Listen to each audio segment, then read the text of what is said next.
लोंडे मारी कि गलत है तू, जिज्जत से बात करे, न तो चटाकर मुझे तुझे रखना नहीं है। जिस आंगन से कुछ दिन पहले बेटी की विदाई ढोल, खुशी और दुआओं के बीच हुई थी, आज उसी घर में सन्नाटा है, आंसू हैं और एक ऐसी चुप्पी है जिसे शब्दों में बयां करना आसान नहीं है। एक पिता ने अपनी 22 साल की बेटी सोनम को बड़े ही अरमानों के साथ विदा किया था। उन्होंने वही किया जो हर पिता करता है, अपनी बेटी की नई जिंदगी खुशहाल बनाने के लिए अपनी पूरी ताकत लगा दी। लेकिन किसी ने नहीं सोचा था कि शादी के कुछ ही दिनों बाद उसी बेटी की जिंदगी दर्द और आरोपों के बीच खत्म हो जाएगी। मामला बिजनौर के अफजलगढ़ के गांव शिवपुरी का है, जहां के रहने वाले कन्हैया सिंह ने अपनी बेटी सोनम की शादी 30 अप्रैल को चांदपुर के रहने वाले टीकाराम के साथ की थी। परिवार के मुताबिक शादी में हर इंतजाम किया गया, बारात का स्वागत हुआ और बेटी को खुशी खुशी विदा किया गया। लेकिन आरोप है कि शादी के बाद से ही ससुराल पक्ष दहेज और मिले सामान से खुश नहीं था। आरोप है कि धीरे धीरे घर का माहौल बदलने लगा और सोनम को तानों, आरोपों और प्रताड़ना का सामना करना पड़ा। सोनम की मां लक्ष्मी देवी कहती हैं कि शादी के करीब 15 दिन बाद बेटी ने फोन करके बताया था कि उसके पति ने उसके साथ मारपीट की। वजह सिर्फ इतनी बताई गई कि वो अपने जीजा से फोन पर बात कर रही थी। मां के मुताबिक उस दिन बेटी बहुत रो रही थी और उसने कहा था कि उस पर बेवजह शक किया जा रहा है और उसे अपमानित किया जा रहा है। परिवार का आरोप है कि उसी दिन से सोनम की जिंदगी मुश्किलों में घिर गई और उसे लगातार मानसिक और शारीरिक रूप से परेशान किया जाने लगा। इन्होंने पहले जब 15 दिन हुए ब्याह को, इसने मेरी लोंडे मारी कि गलत है तू, जिज्जत से बात करे, न तो चटाकर मुझे तुझे रखना नहीं है। मेरी लोंडे ने फोन करा, मम्मी ऐसा कह रही, हम दोनों आदमी आए, इनके पैर पकड़े, मैंने भी पकड़े, मेरे आदमी ने भी पकड़े। माँ बाप बताते हैं कि उन्होंने कई बार बेटी को समझाया, हिम्मत दी और उम्मीद की कि समय के साथ हालात ठीक हो जाएंगे, लेकिन उन्हें यह नहीं पता था कि उनकी बेटी अंदर ही अंदर टूट रही है।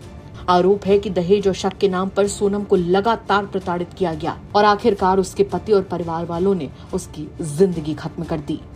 दर्दनाक बात यह है कि ये सब उस वक्त हुआ जब शादी को भी 50 दिन भी पूरे नहीं हुए थे। घटना की खबर जैसे ही मायके वालों तक पहुंची, परिवार के पैरों तले जमीन खिसक गई। जिस बेटी की खुशहाल जिंदगी की कल्पना की थी, उसके घर पहुंचकर उन्हें उसकी मौत की खबर मिली। रोते बिलखते परिजन मौके पर पहुंचे और पुलिस को पूरी घटना की जानकारी दी। पिता कन्हैया सिंह की तहरीर पर पुलिस ने पति टीकाराम और उसके घर वालों के खिलाफ मुकदमा दर्ज कर लिया है। शव को कब्जे में लेकर पोस्टमार्टम के लिए भेजा गया है और पूरे मामले की जांच शुरू कर दी गई है। अब इस मामले में सच क्या है, ये जांच के बाद सामने आएगा। लेकिन इस समय एक परिवार अपनी बेटी को खोने के दर्द से गुजर रहा है। जिस माँ ने बेटी को दुल्हन बनाकर विदा किया था, आज वही माँ उसकी तस्वीर पकड़कर रो रही है। जिस पिता ने बेटी के लिए सपने देखे थे, आज उसकी आंखों में सिर्फ सवाल है कि क्या एक बेटी का सम्मान, उसका भरोसा और उसकी जिंदगी इतनी सस्ती हो गई है कि शादी के कुछ ही दिनों में सब कुछ खत्म हो जाए। पूरे मामले पर पुलिस ने क्या कुछ कहा वो भी सुनवा देते हैं आपको। आज दिनांक 23 जून 2026 को सायं करीब 7 बजे थाना चांदपुर पर सूचना प्राप्त हुई कि कस्बा चांदपुर के मोहल्ला कायदा में रहने वाली एक महिला, जिसकी उम्र करीब 22 वर्ष है, के द्वारा उपचार के दौरान उसकी आज दुखद मृत्यु हो गई है। इस सूचना पर तत्काल थाना पुलिस तथा फील्ड मौके पहुंची।